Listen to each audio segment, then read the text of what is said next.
Welcome to the NSCHBC Edge Podcast, leading the way in the business of medicine. Now here's your host, Terry Fletcher. Hello, everyone, and welcome to the NSCHBC Edge Podcast. I'm your host, Terry Fletcher. The Edge Podcast is brought to you today by the National Society of Certified Healthcare Business Consultants.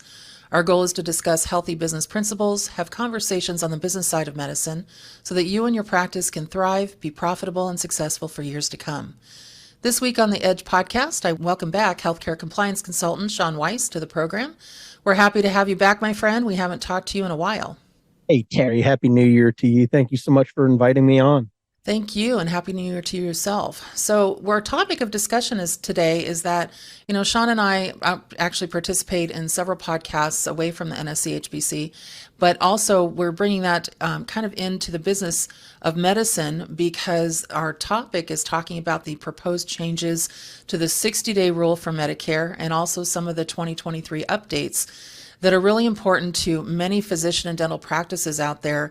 And if you're not updated, now that we're into January, you could be doing some things or not aware of some things that could come back on the back end and be a problem. So we're going to start right off today with some of the expertise that Sean gives us. And Sean, first tell us what that 60-day rule actually is.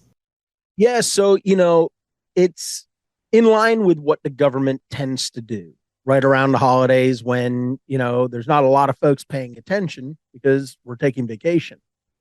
And, while I was on vacation during the month of December in 2022, the Centers for Medicare and Medicaid Services, without provocation, issued a proposed rule that would basically materially change the obligations of an entity that participates in the Medicare program to report and return overpayments of Medicare Part A and Medicare Part B funds. And what the proposed rule would do is to revert to the definition of identify that CMS originally proposed back in 2012, and it removes the concept of quantification of an overpayment, serving as basically the start of the 60-day clock window, if you will. So if someone has to send an overpayment to Medicare based on, is it self-reporting or something that was found from something they got in the mail? Self-reporting. Okay. So now the clock is a different clock than it was in 2022. Is that what you're saying?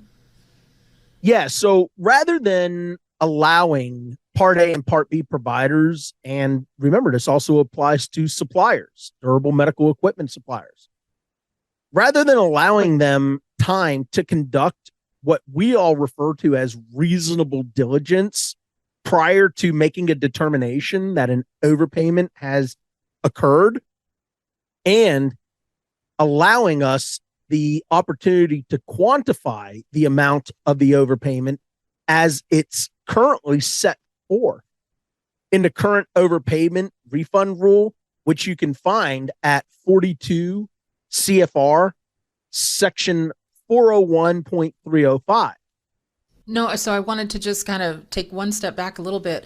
One thing that maybe our audience isn't aware of is what a self-reporting rule is. Let kind of comment on that real quick and then continue, because I think some people don't think that they have to refund any money unless they get someone knocking at their door or something in the mail.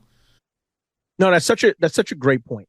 So by contractual obligation, by statute, by code, if you become aware that you have received a remuneration above and beyond what you were entitled to, or let's just say you billed for a service, but you don't have any documentation in the medical record to substantiate the billing of that CPT code. So you got paid for a service that essentially didn't happen, right?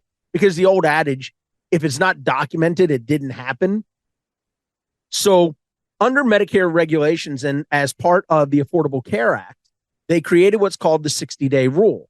And you are compelled to issue voluntary refunds when you identify and confirm that you've received a Medicare overpayment.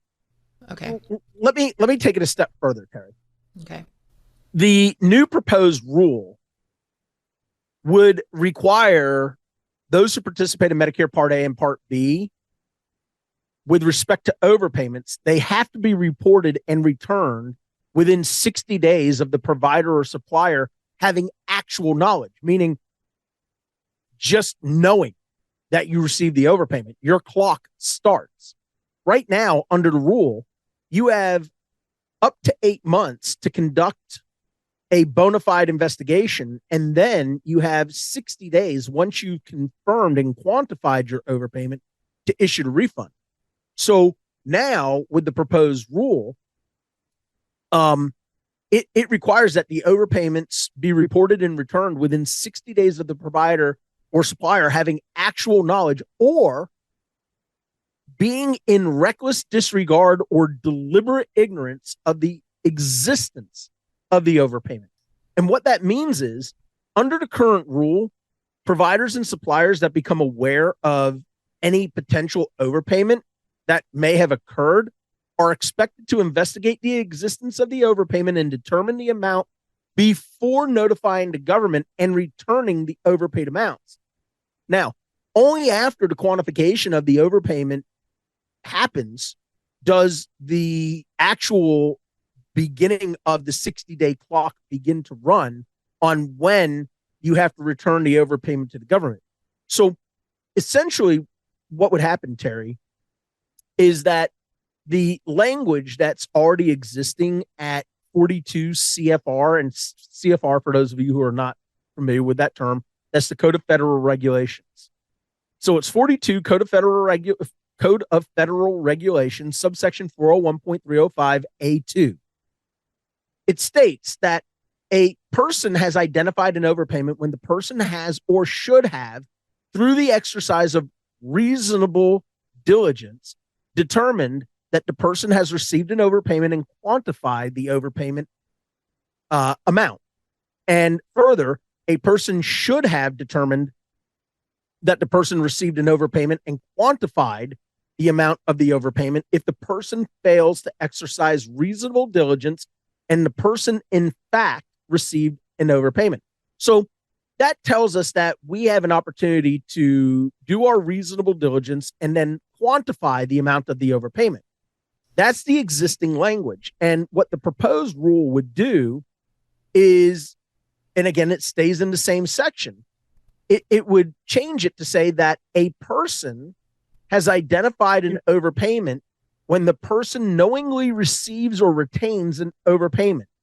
And the term knowingly has the same meaning as it's set forth in 31 USC, which is the United States Code 3729B1A.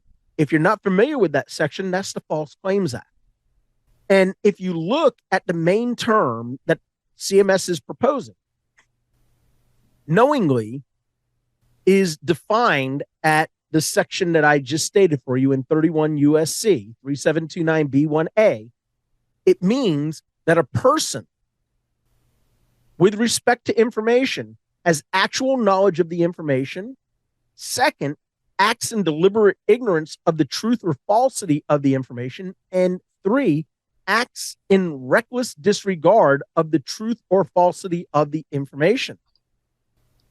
So let me interject here a little bit. So yeah, one of the things that I love about you is the fact that you are my regulatory guru. I mean, you can spout off regulatory information, chapter verse, like nobody I know, and I can probably do it with the CPT book. So it's a really great thing to be able to do that. But let me kind of simplify it a little bit for our listeners and just kind of put something out there that I think will kind of bring it kind of all together.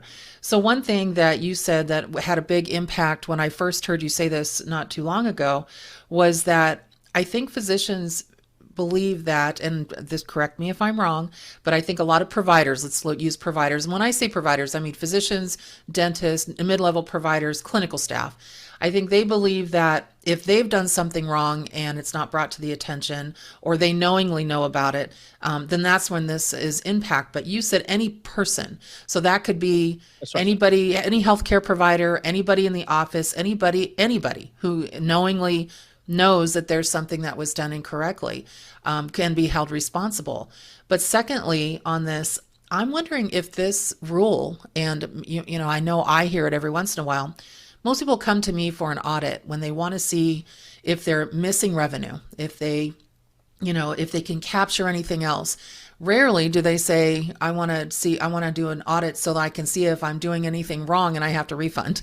And so I'm wondering if many people would shy away from auditing themselves or self, inquiring on how things are done in their office, so that they can, I don't want to say claim ignorance, but not have to find out if something is there. It's kind of like going to the doctor. I don't want to go because I don't want to hear the bad news. What do you think about that? So I think that's a horrible idea. But it does happen. It does. And the reason why I think it's a horrible idea is because CMS is aligning the change, the proposed change, to the Civil False Claims Act. And if you act with deliberate ignorance of the truth or falsity, and deliberate ignorance is, I'll put it in simple speak, ostrich with the head in the sand. You can't bury your head in the sand and say, well, I didn't know, because the government's going to say, you should have known. You had an obligation to know. You have an obligation as part of a corporate compliance program, especially if you have policies and procedures, to audit and to self-report.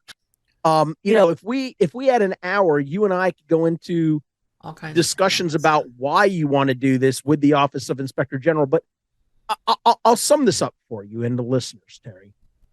The problem that I have with everything that we've just talked about is that CMS fails to address the vagueness or the ambiguity, if you will, that the proposed definition creates. You have to keep in mind that all of this centers around the 60-day rule, right? The voluntary refunds, as we started talking about. So if you're conducting a bona fide investigation, we typically do not know the amount of an overpayment until the full investigation is complete. And as I said before, that can take months. We currently are allowed up to 8 months to conduct that investigation, and then the 60-day calendar starts. Now, the way it is written in the proposed language, just the mere existence of the overpayment requires a refund within 60 days of it being known.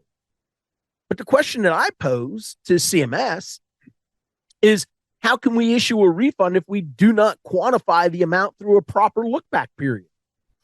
Good question. What CMS is trying to do, and I understand it, they're trying to align themselves with the Civil False Claims Act, and that's fine.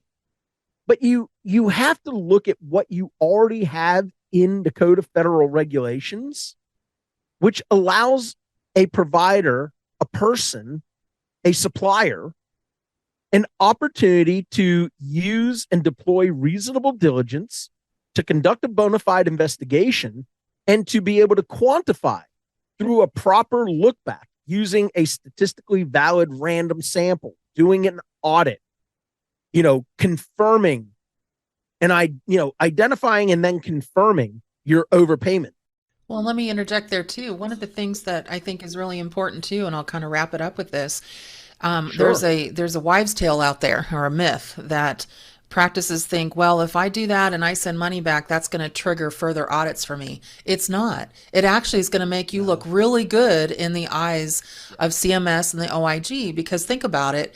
If you're self-reporting, if you are self-policing within your practice through a compliance program, through a compliance model that you have, and you are on top of things, making sure that incident 2, shared visits, how physicians practice, DME, everything that Sean mentioned.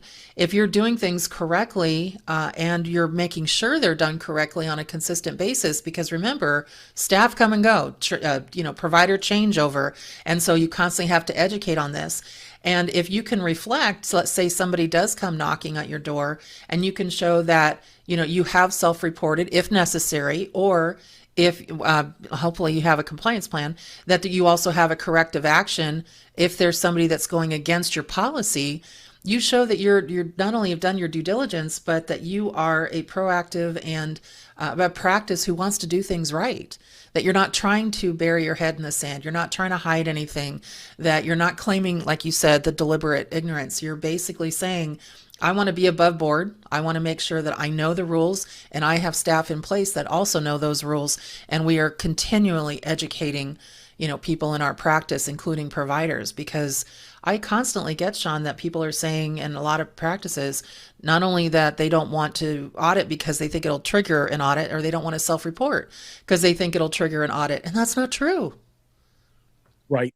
No, I agree with you 100%. And remember, the whole goal that we're trying to, create is a culture of compliance, so that when somebody does knock on our door and they call into question what we're doing and why we're doing it, we have a strong response. And I'll just wrap up, Terry, for you with this last little part. For me, this is a prime example of those at CMS not paying close attention to what's clearly defined in the current rules. And that by eliminating the existing language and replacing it with the proposed language, CMS is silent. And furthermore, they fail to define or explain what the terms reckless disregard and or deliberate ignorance mean with respect to the provider or supplier who received or retained an overpayment.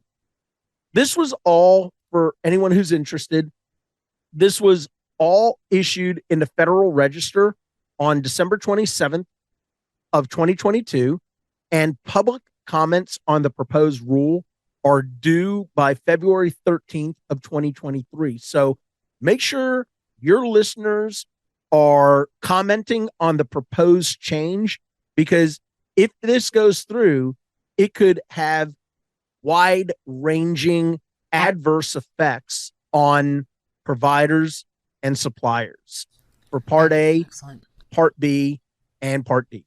And remember, changes made by those of us who show up. That means commenting, making sure that you are doing your due diligence and that you are following what's happening from a regulatory standpoint. So we would like to thank you, Sean, for being on the podcast today, and your regulatory and federal policy expertise is just, great. We just really appreciate it, and your insights to this very timely topic. So thank you for being here today. It's all my pleasure, Terry. You can reach Sean at NSCHBC.org. Go to the Find the Consultant tab and type in his first name, and his information will pop up for you. And also at Doctors Management, where he is the VP of Compliance. That's it for us today. Please join us next month in February when we look at 2023 revenue opportunities for physicians and for dentists. Everyone, make it a great day, a great rest of your month, and thank you for listening to the NSCHBC Edge podcast. Thank you for listening to the NSCHBC Edge podcast. Join us on the second Tuesday of each month as our consultants tackle the complexities of navigating the business of medicine. You can reach us on the web at nschbc.org, the National Society of Certified Healthcare Business Consultants.